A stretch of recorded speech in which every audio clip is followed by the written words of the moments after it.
تبارك الذي نزل الفرقان على عبده ليكون للعالمين نذيرا۔ الحمدللہ ماہ رمضان کے 28 روزے پورے ہوئے اور یہ ہمارا 29واں روزہ ہے۔ اللہ کرے کہ ہماری یہ روزے اور عبادات قبول ہو اور اس کے بدلے میں اللہ تعالی ہمیں دنیا اور آخرت کی کامیابی نصیب فرمائے۔ تبارک الذی، یہ 29واں پارہ ہے۔ اس پارے کے اندر اللہ رب العالمین نے بہت ساری باتیں بتلائی ہیں۔ چند آیتوں کی تفسیر اور ان کا خلاصہ انشاءاللہ ہم معلوم کریں گے۔ پارے کے شروع میں اللہ نے فرمایا تبارک الذی بیدہ الملک وہو علی کل شیء قدیر الذی خلق الموت والحیاۃ لیبلوکم ایکم احسن عملا۔ بابرکت ہے خدا جس کے ہاتھ میں بادشاہت ہے اور وہ ہر چیز پر قادر ہے۔ پھر کہا کہ الذی خلق الموت والحیاۃ، وہی اللہ ہے جس نے موت کو بھی پیدا کیا اور حیات کو بھی پیدا کیا تاکہ وہ یہ آزمائے، یہ جانچے کہ تمہیں اچھا عمل کرنے والا کون ہے۔ دو باتیں یہاں پر ہم معلوم کریں گے۔ پہلی بات یہ ہے کہ اللہ تعالیٰ نے زندگی، موت اور زندگی یہ دونوں کو پیدا کیا۔ خلقہ کا تو موت بھی مخلوق ہے اور زندگی بھی مخلوق ہے، اور مخلوق کے تعلق سے اللہ تعالیٰ کی یہ سنت ہے کہ مخلوق کو موت آئے گی، مخلوق کو موت آئے گی۔ تو زندگی کو موت ہے، جس طرح انسان آج کل جو مر رہے ہیں تو یہ زندگی کو موت آ رہی ہے۔ تو اللہ نے زندگی دی، موت بھی دی، تو موت کو بھی موت ہے۔ تو کیونکہ موت بھی مخلوق ہے نا، تو موت بھی مرنے والی ہے۔ جنتی جب جنت میں چلے جائیں گے، جہنمی جہنم میں چلے جائیں گے، اللہ تعالیٰ ان لوگوں کو آواز دیں گے اور دونوں کے درمیان میں ایک بڑا مینڈھے کی شکل میں، دمبے کی شکل میں ایک چیز لائی جائے گی، وہاں پہ رکھی جائے گی اور کہا جائے گا کہ یہ کیا ہے معلوم ہے؟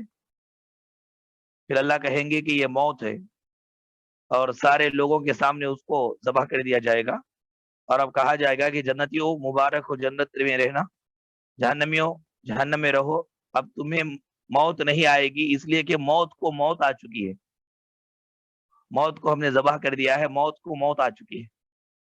موت کو موت کیوں آئی؟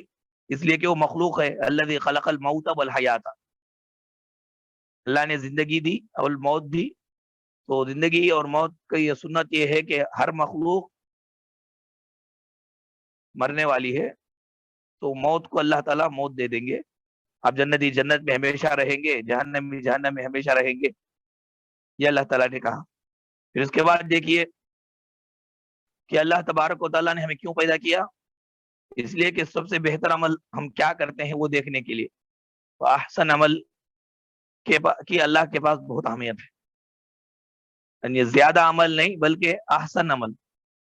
اسی لیے صحابہ اکرام نبی کریم صلی اللہ علیہ وسلم سے جب سوال کرتے تو اللہ کے نبی ایسا عمل بتائیے جسے زیادہ ثواب ملے، یہ نہیں کہتے تھے صحابہ، ایسا عمل بتائیے جو سب سے زیادہ فضیلت والا ہو، بولتے تھے ای الاعمال افضل یا رسول اللہ، سب سے افضل عمل کون سا ہے اللہ کے نا؟ افضل یعنی اچھا عمل۔ اللہ تعالیٰ کو بہت زیادہ عمل کے بجائے چھوٹا عمل ہی کیوں نہ صحیح، لیکن وہ فل کوالٹی کا ہو تو اللہ تعالیٰ کو بہت پسند ہے۔ کوانٹٹی اللہ کو نہیں چاہیے، کوالٹی چاہیے۔ اس کے بعد فرمایا کہ فیصلہ ہو جائے گا، جہنمی جہنم میں، جنتی جنت میں۔ تو جہنمی جب جا رہے ہوں گے تو داروغ جہنم ان کو کھڑا کر کے پوچھے گا الم یاتکم نذیر، اے بدقسمتو، بد نصیبو، کیا تمہارے پاس ڈرانے والے نہیں آئے تھے یہ جہنم کی آگ سے؟ تو وہ کیا کہیں گے؟ قالوا بلا، کیوں نہیں، ڈرانے والے آئے تھے۔ فکذبنا وقلنا ما نزل اللہ من شیء، ہم نے انکار کیا اور کہہ دیا کہ کوئی چیز اللہ نے نہیں اتارا ہے۔ اس کے بعد وہ کہیں گے کہ وقالوا لو كنا نسمع او نعقل ما كنا في اصحاب السعير، اگر ہم سنتے یا سمجھتے تو یہ جہنمیوں میں سے نہ ہوتے۔ مفسرین کہتے ہیں سمعیات مقدم ہیں عقلیات پر. سمعیات قرآن اور حدیث یہ اونچا ہونا چاہیے عقل سے. عقل اونچی ہو گئی سمعیات اور نہیں عقل اونچی ہو گئی قرآن حدیث نیچے ہو گئے تو یہ جہنمی ہے. جہنم میں جانے کا ریزن کیا بتا رہے ہیں؟ ہم نے انکار کیا. انکار کیوں کیا؟ ان کا ذہن انکار غرو بول کر کے بولا تو عقلیات کو انہوں نے اونچا کیا سمعیات کے مقابلے میں. سمعیات کس کو کہتے ہیں؟ قرآن اور حدیث جو نقل سے ثابت ہے. عقل انسان کی غلطی کر سکتی ہے, نقل غلطی نہیں کر سکتی. نقل کیا ہے؟ قرآن اور حدیث ہے. تو قرآن حدیث کو سامنے رکھ کر کے انہوں نے عقل کو ترجیح دی جس کی وجہ سے آج جہنمی بنے. ہر وہ انسان ناکام ہے جو قرآن اور حدیث کے نصوص کی موجودگی میں عقل کو ترجیح دیتا ہے اور عقل کی بات کو سنتا ہے, قرآن حدیث کی بات کو پیچھے کرتا ہے. عقل کے اندر بہت سارا نقص ہوتا ہے ہمارے, جبکہ قرآن حدیث یہ سارے نقائص سے پاک ہیں. ایک آدمی کو چاہیے کہ جب اصل آ جائے, سمعیات آ جائے تو عقلیات کو مقدم نہ کرے, سمعیات کو مقدم کرے. ہماری عقل مانتی نہیں ہے, لیکن چونکہ اللہ نے یہ بات کہی ہے, رسول اللہ نے یہ بات کہی ہے, اس کو مان لینا چاہیے. ایسا. اس کے بعد اللہ تعالیٰ نے ایک وعدہ کیا, دعویٰ کیا ہے. دعویٰ کیا ہے؟ فرمایا قل رأيتم إن أصبح ماؤكم غورا فمن يأتيكم بعذاب أليم. اے حبیب پاک صلی اللہ علیہ وسلم ان کو بتائیے اگر اللہ پانی کو روک لے, زمین کے گہرائی میں لے کے چلا جائے تو ان کو پانی کون لائے گا, کون دے گا ان کو پانی؟ یہ جو مشرکین اور یہ کفار اللہ کے علاوہ دوسروں کی جو عبادت کر رہے ہیں, کیا ان کے جو معبودان باطلہ ہیں یہ پانی کو نکالیں گے گہرائی سے؟ اللہ پانی ختم نہ کر دے بلکہ صرف پانی کو تہ میں لے کے چلا جائے, گہرائی میں چلا جائے. غورا, پانی کو گہرائی میں اگر لے کے چلا جائے, اندر ان کی پہنچ وہاں تک جاتی نہیں ہے تو ان کو پانی کون لائے گا؟ پانی ایک عظیم نعمت ہے اللہ تعالیٰ کی, اور اللہ ہی دیتے ہیں, وہ اللہ ہی دیتے ہیں. کسی دوسرے کے پاس یہ طاقت نہیں ہے کہ وہ پانی نکال سکے. اس کے بعد اصحاب الجنہ کا واقعہ ذکر ہوا. یہ بڑا دلچسپ واقعہ ہے.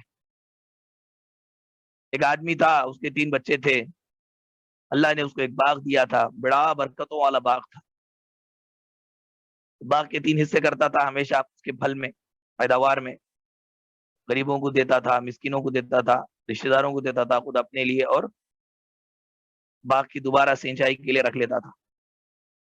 انتقال ہو گیا تو بیٹوں نے یہ کہا کہ باپ ہمارا بیوقوف تھا.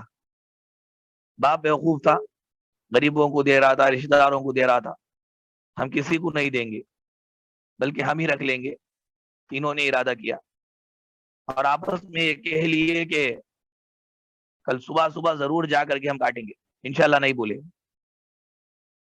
پہلی بات تو غلط نیت بری ہو گئی تھی, دوسروں کو نہ دینا, دوسروں کا حق ہے اس میں, اور نہیں دیں گے بول کر کے نیت کر لیے بری نیت. کم سے کم اگر بسم اللہ اگر وہ انشاءاللہ بول دیتے تو بری نیت پر بھی اللہ کچھ ساتھ دیتا تھا شاید. انشاءاللہ بھی نہیں بولے, دو غلط کام کیے. ایک تو ان کی سوچ غلط, نیت غلط ہو گئی, بری ہو گئی, اور دوسرا یہ کہ آگے کرنے والے کام کو بالضبط بول رہے ہیں. انہوں نے تاکید کے ساتھ لَيَصْرِمُنَّهَا مُصْبِحِينَ, تاکید کے ساتھ بول رہے کہ البتہ ضرور ہم کاٹیں گے, اور انشاءاللہ نہیں بولے. جبکہ ہم کو تاکید یہ کی گئی کہ آگے کا کام بالجزم اگر بول رہے ہوں تو انشاءاللہ ضرور کہنا چاہیے. وَلَا تَقُولَنَّ لِشَيْءٍ إِنِّي فَاعِلٌ ذَلِكَ غَدًا إِلَّا أَن يَشَاءَ اللَّهُ. تو کیا ہوا, یہ سو گئے, رات میں نیت بری ہو گئی, عذاب آ گیا, سارے کا سارا باغ جل گیا. صبح ہوئی, چپکے سے نکل کر گئے تو ایک بھائی نے کہا کہ ہم راستہ, باغ ہمارا نہیں مل رہا ہے. سوئی ہے کیا وہ کہ نہیں مل رہے؟ سوئی ہے, وہ بول رہے کہ نہیں مل رہا ہے. ایک نے کہا کہ راستہ بھٹک چکے ہیں. درمیان والا جو تھا اس نے کہا کہ نہیں, نہ راستہ بھٹکے ہیں, نہ باغ گما ہے, باغ وہیں پہ جل گیا ہے. اللہ نے فرمایا کہ ان کی بری نیت کی وجہ سے ان کا مال برباد ہو گیا. انسان کی نیت بری ہو تو گناہ ملتا ہی ہے, مال بھی برباد ہو جاتا ہے. ایک بات. اور انہوں نے توبہ کیا، مغفرت مانگی، اللہ تعالیٰ سے استغفار کیا، تو اللہ تعالیٰ بدلے میں اچھا باغ دینے کا وعدہ کیا۔ تو بری نیت سے مال برباد دنیا میں، ویسا ہی بری نیت کے ساتھ دنیا میں رہیں گے تو آخرت بھی برباد، لو کانوا یعلمون، اگر لوگ جان لیتے۔ تو بری نیت سے انسان کو بچنا چاہیے۔ حضرت عیسیٰ علیہ السلام کے بارے میں ایک واقعہ بیان کیا جاتا ہے، اس کو سنیے۔ بری نیت کے بری نیت کی نحوست کیا ہوتی ہے، انسان کی نیت بری ہو جائے تو کتنا نقصان ہوتا ہے۔ ایک حواری تھا حضرت عیسیٰ علیہ السلام کے ساتھ، 3 روٹیاں اس کے پاس تھی۔ عیسیٰ نے کہا کہ رکھ لو، درمیان میں ہم کھائیں گے۔ ایک جگہ بیٹھے، ایک روٹی عیسیٰ علیہ السلام نے کھائی، ایک روٹی اس نے کھائی، اور ایک روٹی تھی۔ عیسیٰ علیہ السلام نے کہا کہ سفر میں ہیں، تھوڑا دور جانے کے بعد بھوک لگے گی تو آدھی آدھی کھا لیں گے، وہ ایک روٹی رکھ لو۔ اس نے کیا کیا، عیسیٰ علیہ السلام کو بولے بغیر وہ روٹی بھی کھا لیا۔ تھوڑی دور جانے کے بعد عیسیٰ علیہ السلام نے کہا کہ روٹی لاؤ، تو اس نے کہا کہ وہ روٹی کوئی اوپر کہا کہ کھا کے چلا گیا ہے۔ اب عیسیٰ علیہ السلام کو اللہ نے یہ علم دیا تھا کہ ما تاکلون وما تدخرون فی بیوتکم، کیا تم کھاتے ہو، پیٹ میں کیا ہے نظر آ جاتا تھا ان کو، اور گھر میں کیا چھپا کے رکھے وہ بھی معلوم ہو جاتا تھا۔ تو دیکھا پیٹ میں تو روٹی اندر ہے، تو بولے کہ بڑا لالچی انسان ہے، اس کو میرے ساتھ نہیں رہنا چاہیے، دل میں سمجھے۔ اور اللہ تعالیٰ کی اجازت سے انہوں نے 3 سونے کے ڈھیر بنائے، سونے کے 3 ڈھیر وہاں پہ بنا دیے گئے۔ اور عیسیٰ علیہ السلام نے کہا اس آدمی سے، وہ لالچی آدمی سے، کہ یہ اللہ نے دیا ہے، ایک تمہارا ایک میرا، اور یہ اس کا جو یہ روٹی کھایا ہے، ایک روٹی کھایا ہے۔ تو اس نے کہا کہ وہ روٹی میں ہی کھایا ہوں، یہ لینے کے لیے، یہ 2 ڈھیر لینے کے لیے۔ تو عیسیٰ علیہ السلام نے کہا کہ یہ دو نہیں بلکہ آپ 3 بھی لے لو، لیکن میرے ساتھ مت آؤ۔ راضی ہو گیا، کیونکہ اس کو لالچی تھا، وہ سونا اس کو اہم تھا۔ لیا، اٹھانا چاہ رہا ہے، نہیں اٹھا پا رہا ہے۔ تو اس نے یہ سوچا کہ اب تو رات ہو گئی ہے، صبح میں قریے سے کسی یا 2-3 لوگوں کو بلا لیں گے، کرائے پر بات کر لے کر یہ سب لے کر چلے جائیں گے۔ یہی نیت سے وہ اس کی دیکھ بھال اور حفاظت کرتے ہوئے سویا رہا۔ چوروں کی ایک جماعت گزری وہاں سے، دیکھا کہ سونے کے 3 ڈھیر ہیں، ایک ہی آدمی ہے، 4 لوگ تھے، وہ ایک آدمی کو مار دیے، اس کو مار دیے۔ اب یہ چاروں میں بانٹ لینا ہے، ڈھیر 3 ہے، تو یہ چاروں میں سے تینوں کی نیت بدل گئی۔ تینوں نے یہ کہا کہ ایک آدمی کو ہم مار دیں گے، تینوں بانٹ لیں گے۔ تو مارنے کا پلان ڈال کر کے انہوں نے کیا کیا، ایک آدمی کو شہر بھیجا، کچھ کھانے کے لیے لاؤ بولے۔ وہ کھانے کے لیے گیا، لانے کے لیے کھانا لانے کے لیے، جیسے ہی وہ آیا، یہ تینوں نے مل کر کے اس کو مار دیا، ایک آدمی کو۔ یہ تینوں باقی ہے نا، لیکن وہ جو کھانا لے کر آیا اس کے دل کے اندر بھی بری نیت تھی۔ اس نے کیا کیا کہ یہ تینوں کو ختم کر کے وہ سارا مال میں لے لوں گا، کھانے میں زہر ملا دیا۔ یہ تینوں نے اس کو مارا تو اس کے کھانے نے ان کو مار دیا، کوئی مال نہیں لیے۔ عیسیٰ علیہ السلام دوبارہ واپس وہاں سے گزر ہوا تو دیکھ کر کے لوگوں کو نصیحت کرنے لگے کہ لوگوں بری نیت سے بچو۔ ایک آدمی کی بری نیت نے کتنوں کی جان لے لی، دیکھو۔ اس طرح انسان کی بری نیت سے بہت سارا نقصان انسان کا اور دوسرے لوگوں کا ہو جاتا ہے۔ اب دیکھو یہ 3 بھائی بری نیت کیے، یہ بھائی تو باغ کی نعمت سے محروم رہے، ساتھ میں رشتہ داروں اور غریب لوگ بھی وہ اس مشکل میں پھنس گئے، ان کو بھی نہیں ملانا، سارا باغ جل گیا۔ آج ہمارے ملک کا حکمراں، اس کی نیت خراب ہے، اس کی سزا ہم کو بھگتنی پڑ رہی ہے۔ اس کی نیت خراب ہے تو سزائیں ہم کو مل رہی ہے۔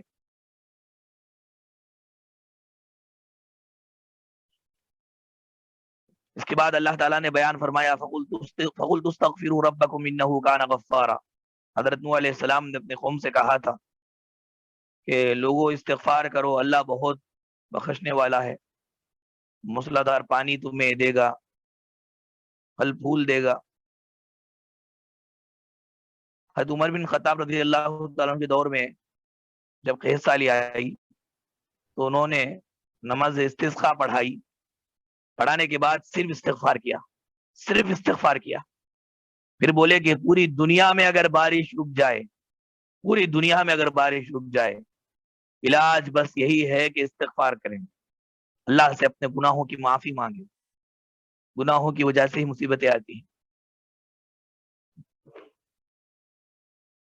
سورہ مزمل میں اللہ نے فرمایا انا سنلقی علیک قولا ثقیلا، بے شک ہم آپ پر ایک بھاری بات ڈالنے والے ہیں، قولا ثقیلا، ثقیل بھاری بات ڈالیں گے۔ تو یہ بھاری بات قرآن کریم ہے۔ مفسرین کہتے ہیں کہ قرآن کریم کو جو معمولی سمجھے، اس کے علم کو بالکل کمزور علم جانے دنیا کے علوم کے مقابلے میں، اور ایسے علم حاصل کرنے والوں اور ایسا علم پڑھانے والوں کو کم سمجھے، وہ کافر ہے۔ کیونکہ یہاں پر اللہ تعالیٰ نے انا سنلقی علیک قولا ثقیلا کہا، بھاری بات ڈالنے والے ہیں، بہت اونچی بات، بوجھل بات۔ اب وہ بوجھل کو کوئی ہلکا سمجھتا ہے، قرآن کے علم کو، حدیث کے علم کو، شرعی علم کو کوئی معمولی سمجھتا ہے، جس کو اللہ نے بہت بھاری کہا اور وہ معمولی سمجھ رہا ہے، تو قرآن کے خلاف اس کی سوچ ہے، جس کی وجہ سے وہ کافر ہے۔ دنیاوی علوم کے لیے آنکھیں پھاڑ دیتا ہے آدمی، اور دینی علم کے لیے بالکل معمولی ہو جاتا ہے، اس کو ایسا ہے کہ کوئی ریسپیکٹ ہی نہیں۔ فری میں ہی پڑھایا جا رہا ہے، تو یہ حالت ہے کہ کبھی آتے ہیں کبھی نہیں آتے ہیں، جبکہ کالجوں کے اندر، یونیورسٹیوں میں لاکھوں کروڑوں روپے ڈال کر کے، دے کر کے پڑھائی وہاں پر پڑھائی جاتی ہے، اور یہ پڑھتے ہیں۔ زبان سے گرچہ کہ یہ معمولی ہے بول کر کے نہ بھی بولیں، مسلمانوں کا کردار یہ بتا رہا ہے کہ اس علم کو یہ ہلکا سمجھ رہے ہیں، اس وجہ سے یہ ہلکے ہو چکے ہیں، اللہ کی نظر میں یہ ہلکے ہو چکے ہیں۔ اب دیکھیے سورہ قیامہ میں اور سورہ دہر میں اللہ تعالیٰ نے قیامت کے دن کو یومن ثقیلا کہا، ان ہؤلاء یحبون العاجلۃ ویذرون وراءهم یوما ثقیلا، یہ لوگ دنیا کو چاہتے ہیں اور بھاری دن کو انہوں نے چھوڑ دیا ہے۔ قیامت کے دن کو یومن ثقیلا کہا، اور قرآن کو قولا ثقیلا کہا۔ مفسرین کہتے ہیں کہ یومن ثقیلا میں کامیابی کے لیے قول ثقیلا آپ کے پاس ہونا چاہیے۔ قیامت بھاری دن کی کامیابی کے لیے، بھاری دن میں نجات کے لیے قول ثقیل پر آپ کا عمل ہونا چاہیے، کیونکہ بھاری پن کو بھاری پن ہی دور کر سکتا ہے۔ ایک میخ لیے آپ، ایک میخ لیے، وہ ایسے کاچ، اور ایک میخ لیے، ایک میخ چھوٹا میخ پکڑ، دو برابر ایک میخ، دو میخ پکڑ کر کے ایک میخ دیوار پہ رکھ کے دوسرے میخ سے مار رہے ہیں، کیا یہ میخ اندر جائے گا؟ دو میخ لیے ایک ہی جیسے، ایک میخ کو دیوار پہ رکھے دوسرے میخ سے آپ مار رہے ہیں، تو کیا یہ جو آپ کے ہاتھ میں میخ ہے وہ اندر جائے گا؟ کیوں نہیں جائے گا؟ اس لیے نہیں جائے گا کہ طاقت میں دونوں برابر ہے۔ یہ میخ اندر جانے کے لیے بھاری، اس سے بھی بھاری چیز چاہیے، سوتی ہے تو وہ میخ سے بھاری رہتا، اس کو ماریں گے تو اندر جائے گا۔ ایسے قیامت کا دن بھاری دن ہے، اور دنیا کی زندگی، من چاہے زندگی گزار کر کے ہم آئے تو ہم ہلکے ہیں، قول ثقیل پر اگر ہم نے عمل نہیں کیا تو ہم ہلکے ہیں، تو قیامت کے دن نجات کیسے ممکن ہے؟ ایک بھاری چیز کو ہلکی چیز سے کیسے مارا جا سکتا ہے؟ بھاری چیز کو مارنے کے لیے بھاری چیز چاہیے۔ تو اللہ تعالیٰ نے یوم ثقیل میں نجات کے لیے قول ثقیل پر عمل کو شرط لگایا، انا سنلقی علیک قولا ثقیلا۔ اس کے بعد کہا سورہ دہر کے اندر هل اتى على الانسان حين من الدهر لم يكن شيئا مذكورا، انسان پر ایک ایسا زمانہ بھی گزرا ہے کہ اس کا نام و نشان تک نہ تھا، ذکر کی جانے والی چیز ہی نہ تھا۔ اب انداز لگائے 30 سال پہلے، 40 سال پہلے ہمارا کوئی تذکرہ تھا، ہم پیدا ہوتے بول کے معلوم، اس طرح علم حاصل کرتے بول کے معلوم، ایسا قرآن سنتے بیٹھ کے بول کے معلوم، کچھ نہیں. تو ایسا دور بھی انسان پہ گزرا ہے کہ وہ ذکر کرنے کی چیز ہی نہیں تھا وہ. پھر اللہ نے اس کو پیدا کیا, اس کو بڑا کیا, اس کا ذکر لوگوں میں پھیلایا. تو اللہ کا کرم ہے. مفسرین کہتے ہیں اللہ نے یہاں اس آیت کریمہ میں یہ کہا لم یکن شیئا مذکورا سے, اے بنی آدم نسب میں تو کتنا بھی بڑا ہو جائے تیری اصل تو گندا پانی کا خطرہ ہی ہے. نسب میں تو کتنا بھی بڑا ہو جائے, نبی کا خاندان کا ہو جائے, تیرے خاندان کے علماء آئے, بڑے بڑے پراپرٹی پیسے والے آئیں, بہت زیادہ تیرا عالی نسب ہو, خاندان بڑا ہو, تو بڑے خاندان کی وجہ سے فخر نہ کر, تیری اصلیت تو گندا پانی ہے. تجھ کو فخر اور تکبر کیا زیب دیتا ہے؟ دو شرمگاہوں سے نکلا ہوا ہے تو. مرد کے شرمگاہ سے گیا عورت کی شرمگاہ میں, پھر عورت کی شرمگاہ سے نکلا. تجھ کو فخر کس بات کا؟ اللہ تعالیٰ انسان فخر کرے گا بول کر کے ہی نیچے سے نکالا ہے, اور نیچے سے اللہ تعالیٰ نے اس کے کا بندوبست کیا ہے.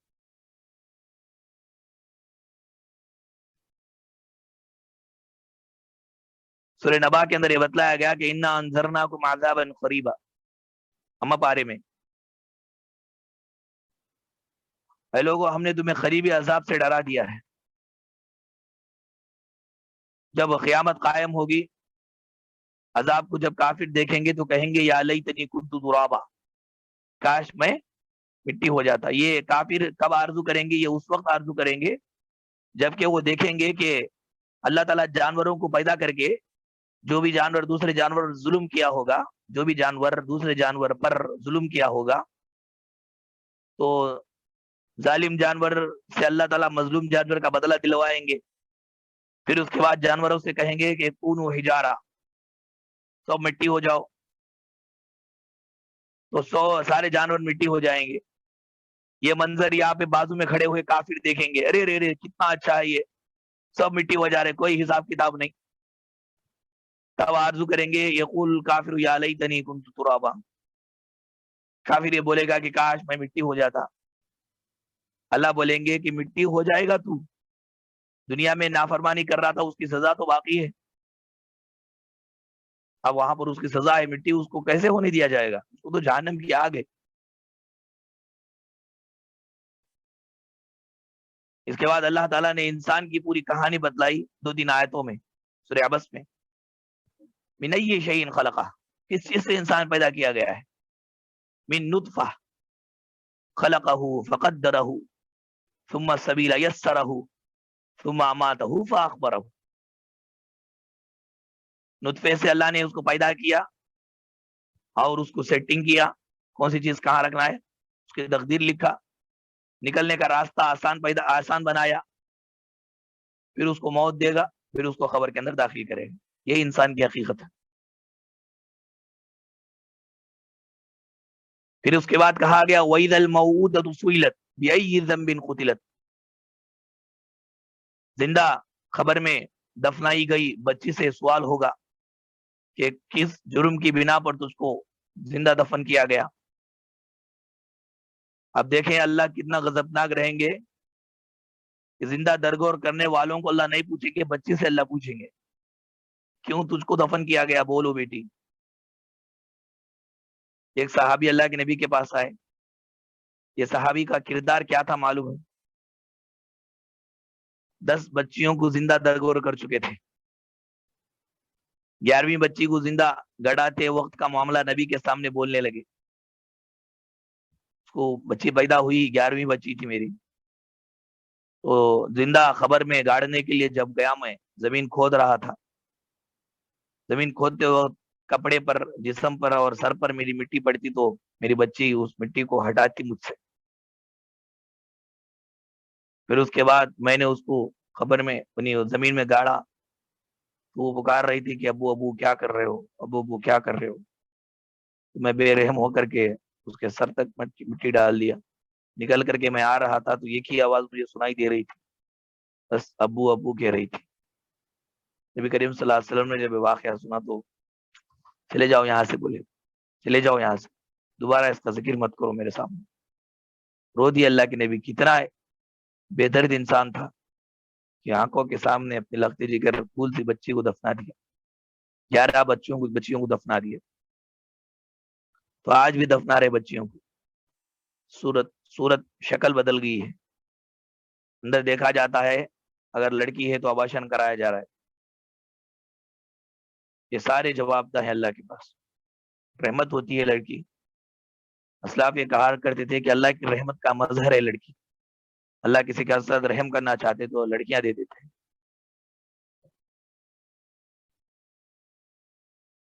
اس کے بعد اصحاب الاخدود کا واقعہ ذکر ہوا. اصحاب الاخدود کے واقعے کے اندر جو اہم بات تھی وہ یہ کہ وہ بادشاہ اپنے نہ ماننے والوں کو بڑے اپنے گاؤں کے گول میں خندق کھود کر کے اس میں آگ جلایا. جو وہ مومن تھے اس کے اندر ڈھکیل دیتا تھا. تو ایک ماں تھی، چھوٹا بچہ بچے کو دیکھ رہی تھی، تو اللہ نے بچے کو بات کرنے کا حکم دیا. بچے نے بات کیا، اے ماں کیا دیکھ رہی ہے، جا اندر جا، اللہ کی اجازت ہے، شہیدی موت ہے. چلی گئی. ایسے جو ظالم تھے بادشاہ اور اس کے کارکنان، اللہ ان کے بارے میں بول رہا ہے کہ اگر یہ توبہ کرتے تو ان کو بھی ہم معاف کر دیتے. اب بولیے ہزاروں لوگوں کے قاتل اور بھی آگ میں جلانے کا عذاب دیے، جبکہ اللہ ہی کے لیے لائق ہے آگ میں جلانا. ایسے لوگوں کو جب اگر یہ توبہ کرے تو اللہ معاف کر دیں گے، تو ہم جیسے گنہگاروں کو اللہ معاف نہیں کریں گے؟ اللہ جب ان کو معاف کرنے والا ہے تو ہم کو کیوں نہیں معاف کرے گا؟ غلطیاں جو بھی ہو، خطائیں جو بھی ہو، اللہ کی طرف رجوع کیجیے، اللہ معاف کر دیں گے انشاءاللہ. سورہ اعلیٰ میں کہا گیا کہ لا يموت فیہا ولا یحیا. جہنم کے اندر جہنمیوں کی زندگی ایسی ہوگی کہ نہ وہ وہاں پہ مریں گے نہ جیئیں گے. مریں گے نہیں کیونکہ موت کو بھی موت آ چکی ہے. جیئیں گے بھی نہیں کیونکہ وہ جینا ہی کیا ہے جس کے اندر صرف پریشانیاں ہی پریشانیاں ہو. انگار کا الگ الگ طریقے سے عذاب اس میں ہوتا ہوگا. وہ جینا کوئی جینا نہیں ہے جو تکلیف میں انسان زندگی گزارے. اس لیے اللہ نے کہا کہ ان کو وہاں پہ زندگی بھی نہیں موت بھی نہیں، درمیان میں ہوں گے. اللہ تعالی ہم سب کو جہنم کی آگ سے بچائے. اس کے بعد اللہ تعالیٰ نے سورہ کوثر میں فرمایا کہ انا اعطیناک الکوثر. اعطینا، اعطا یعطی اعطان کے معنی بغیر کسی عوض کے دینا، بغیر کسی بدلے کے دینا. آتا یوتی ایتان کے معنی میں بھی دینا ہے. اس کے اندر کوئی چیز آپ دیے تو بدلے میں کچھ دے، سامنے والا دیا تو اس کو دینا. آتینا، آتا آتانا، آتینا عین کے بغیر. آتا یوتی ایتان ہے نا. آتا یوتی ایتان کے معنی عوض کے ساتھ دینا. آپ نے کچھ دیا تو میں نے آپ کو دیا. آتا یعطی اعطان کے معنی کیا ہے؟ میں نے کچھ نہیں دیا، آپ نے مجھے دیا. اسی آتا سے عطیہ ہے. عطیہ کے معنی تحفہ. تحفے میں عوض کے بغیر انسان سامنے والے کو دیتا ہے. عطیہ بولتے نا تحفہ. تو تحفے میں بدل نہیں ہوتا. میں نے آپ کو دیا تو آپ نے مجھے دیا، ایسا نہیں ہے. تو انا اعطینا کہا، انا اعطیناک الکوثر، اے نبی ہم نے آپ کو خیر کثیر دیا. حوض کوثر دیا بولو، خیر کثیر بولو، دو بھی معنی صحیح ہے. تو ہم نے آپ کو یہ حوض کوثر یا خیر کثیر اس لیے دیا، اس لیے نہیں دیا کہ آپ نے ہمیں کچھ دیا، بلکہ بغیر عوض کے ہم نے آپ کو یہ انعام کیا. تو نبی کریم صلی اللہ علیہ وسلم کو مشرکین اور کفار چھیڑتے تھے، لا ولد ہے، مرد بچوں والا نہیں ہے، دم کٹا ہے. اللہ تعالیٰ نے جس طرح بولنے والوں کو دم کٹا بنا دیا. تاریخ شاہد ہے کہ اللہ تعالیٰ نے ایسے کسی آدمی کو نہیں چھوڑا جس نے رسول کی گستاخی کی ہو، رسول کی توہین کی ہو اور اس کو چھوڑ دیا گیا ہو. تاریخ میں ایسا کوئی آدمی آپ کو نہیں ملے گا. اللہ رسول سے اتنا محبت کرتے ہیں کہ رسول کے اوپر اگر کوئی غلط بات بولے اور تاریخ اور اللہ نے اس کو چھوڑ دیا، ایسا تاریخ میں نہیں ہے. آپ دیکھیں جس نے بھی گستاخ رسول کی، اللہ کے رسول کی شان میں توہین کی، بے عزتی کی، اللہ نے برابر اس کو سزا دیا. اس کے بعد سورہ فلق ہے، قل اعوذ برب الفلق. فلق کے معنی کیا ہے؟ فلق کے معنی ایک چیز کا دو حصوں میں پھٹنا،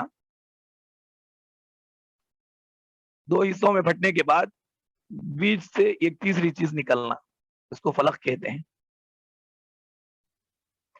ایک چیز دو حصوں میں پھٹی، تیسرا نئی چیز اس سے نکلی، اس کو فلق کہتے ہیں۔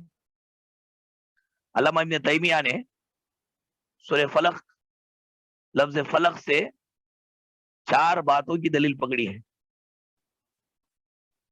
پہلی بات اللہ کے موجود ہونے کی دلیل سورہ فلق سے، لفظ فلق سے۔ دوسری بات اللہ کے ایک ہونے کی دلیل۔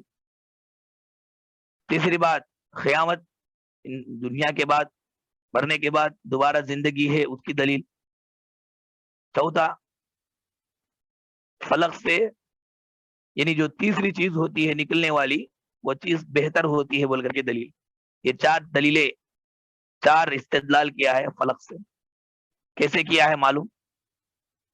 آپ دیکھیں کہ ایک بیج آپ نے اندر ڈالا زمین میں، ٹھیک ہے،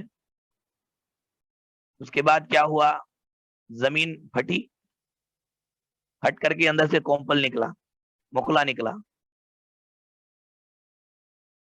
تو بولتے ہیں کہ زمین پھٹی اس وقت پھٹتی ہے زمین جبکہ پھاڑنے والا موجود ہو، کومپل نکلا، کومپل نکالنے والا موجود ہو، لائٹ آن ہوا، آن کرنے والا موجود ہو، سورج نکلا، نکالنے والا موجود ہو، کھانا پکا، پکانے والا موجود ہو۔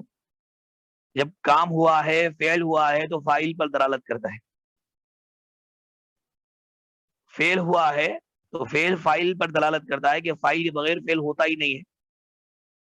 کام ہوا ہے کا مطلب کام کرنے والا ہے، تو فلق ہوا ہے تو فالق موجود ہے، فالق الحب والنوا، ان اللہ فالق الحب والنوا۔ تو اللہ کے موجود ہونے کی دلیل آ گئی فلق سے۔ دوسرا اللہ ایک ہے کی دلیل، پپایا کا بیج آپ بوئے ہیں تو درخت پپایا کا ہی نکلا اور پپایا ہی ہوئے۔ آم کی گٹلی آپ نے بویا تو آم کا جھاڑ ہی نکلا۔ خدا کئی ہوتے، آپ نے ایک زمین کے نیچے پپایا کے بیج بو دیے، یہ خدا چلا گیا، بیج بوتے وقت یہ خدا تھا، اور بیج کو کومپل کی شکل میں نکالنے کے لیے دوسرے خدا کا حکم ہوا تو وہ خدا پپائی کے بیج میں آم کا درخت نکال دیتا۔ دنیا نے ایسا نہیں دیکھا کہ جو بیج بوئی گئی ہے اس کے علاوہ کا پھل نکلا ہو، اس کے علاوہ کا درخت نکلا ہو۔ یکسانیت ہے، جو بوتے ہیں وہی نکلتا ہے۔ تو یہ یکسانیت اللہ کے ایک ہونے پر دلالت کرتی ہے۔ تو اللہ کو سب معلوم ہے، ایک اللہ ہے، تو یہ یکسانیت اللہ کے ایک ہونے پر دلالت کرتی ہے، یہ کہا۔ اور تیسرا بعد الموت کی دلیل کیسے دی؟ بیج آپ نے بویا زمین میں بیج جانے کے بعد بیج کیا ہوتی؟ سڑ جاتی۔ بیج کیا ہوتی؟ سڑ جاتی، سڑ کر کے کومپل نکلتا۔ ایسے ہی انسان مر گیا، مرنے کے بعد مٹی میں دفن ہو گیا، اب سڑ گل گیا، مٹی ہو گیا، پھر قبر میں سے قیامت کے روز دوبارہ اٹھے گا، ویسے جیسے کومپل نکلتی ہے، جیسے وہ نیا مکلا نکلتا ہے سڑ جانے کے بعد، ویسا بعد الموت ہوگا۔ موت کے بعد پھر دوبارہ انسان قبر سے نکلے گا۔ اور وہ جو چیز درمیان سے نکلتی ہے وہ بہتر ہوتی ہے۔ کیسے؟ وہاں پہ غور کرو، فن فلقا فکان کل فرق کا طود العظیم۔ موسیٰ علیہ السلام اور ان کی قوم سامنے ہے، فرعونی پیچھے ہے، اور لشکر اور سمندر سامنے ہے۔ ظاہر بات ہے اس وقت بری چیز تھی سمندر، یہ موسیٰ کی قوم کے لیے اب مارے جانے والے تھے۔ فن فلقا، وہیں پر فلق کا لفظ ہے، فن فلقا، تو یہ پھٹا سمندر، پھٹ کر کی تیسری چیز نکلی۔ تیسری چیز کیا نکلی؟ راستہ نکلا۔ تو راستہ اچھا ہوتا ہے، موسیٰ ان کی قوم کے لیے راستہ بہتر ہے۔ یہ 4 دلائل فلق سے انہوں نے دی۔ آپ دیکھیں سورۃ الناس میں، قل اعوذ برب الناس ملک الناس الہ الناس، اللہ تعالیٰ کی 3 صفات سے پناہ پکڑی گئی ہے، یہ برائی بیان کی گئی، من شر الوسواس الخناس، کہ وسوسہ نظر نہیں آتا ہے، اللہ تعالیٰ کی 3 صفات کا تذکرہ لیا، تین صفات کا سہارا لیا گیا۔ جو چیز نظر نہ آئے وہ خطرناک ہوتی ہے. تو وسوسہ شیطان کا یا انسان کا یہ نظر نہیں آتا، اندر کام کرتا ہے دل میں. اس وجہ سے قل اعوذ برب الناس ملک الناس الہ الناس، اللہ تعالیٰ کو یہ 3 صفات کا واسطہ دے کر کے ایک برائی سے پناہ چاہیے، جبکہ اوپر 4 صفات کا تذکرہ ہے اور یعنی 4 برائیوں سے پناہ مانگی گئی اللہ کی ایک صفت دے کر.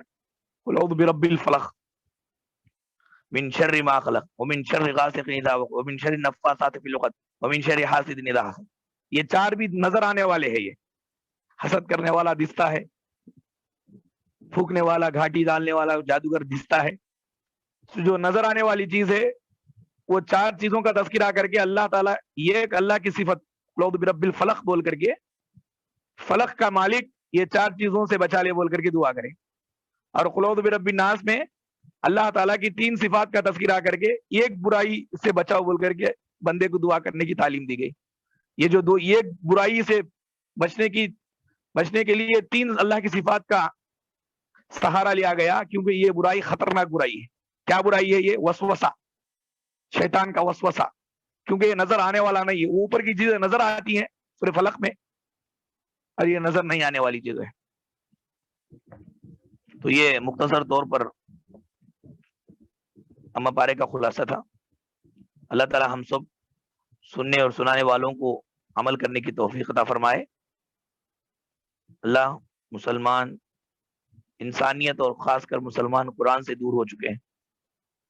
اللہ تعالیٰ اپنے کلام مبارک کی برکت سے تمام لوگوں کو قرآن سے قریب کر دے. اللہ اپنی کتاب کی برکت سے ہم اور آپ تمام لوگوں کی زندگیوں میں نور پیدا فرما دے. اللہ اس کے رسول کی محبت ہمارے دل میں رب العالمین بٹھا دے. اللہ قرآن کو سمجھ کر پڑھ کر سمجھ کر اس پر عمل کرنے کی ہم سب کو توفیق عطا فرما. جتنی مائی بہنیں مشکلات میں ہیں، پریشانی کے عالم میں ہیں، اللہ قرآن کی برکت سے ان کی پریشانیوں کو دور فرما دے. اللہ ان کی زندگیوں میں نور ہی نور پیدا فرما، خوشحال زندگی انہیں نصیب فرما، ایمان کی زندگی انہیں نصیب فرما. جو لوگ وبائی امراض سے پریشان ہیں اللہ تعالیٰ ان سب کی حفاظت فرما. ہم سب کی وبائی امراض سے اللہ حفاظت فرما. ہم سب کو توحید پر قائم رکھتے ہوئے توحید پر مرنے کی اللہ توفیق عطا فرمائے. جن لوگوں کو جو بھی مصیبتیں ہیں اللہ غیب سے ان مصیبتوں کا حل فرما دے.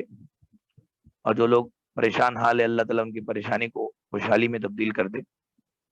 جو لوگ تنگ دست ہیں اللہ تعالیٰ ان کو اپنے خاص رحمت سے عنایت فرما دے، نواز دے. اللہ تعالیٰ سب کی دعاؤں کو قبول فرما لے. اس کی توحید پر دنیا اور آخرت، اس کے توحید پر کاربند رہ کر کے دنیا اور آخرت میں نجات پانے کی اللہ ہمیں توفیق عطا فرمائے. جن کے جائز خواہشات ہیں اللہ تعالیٰ ان خواہشات کو پورا فرمائے.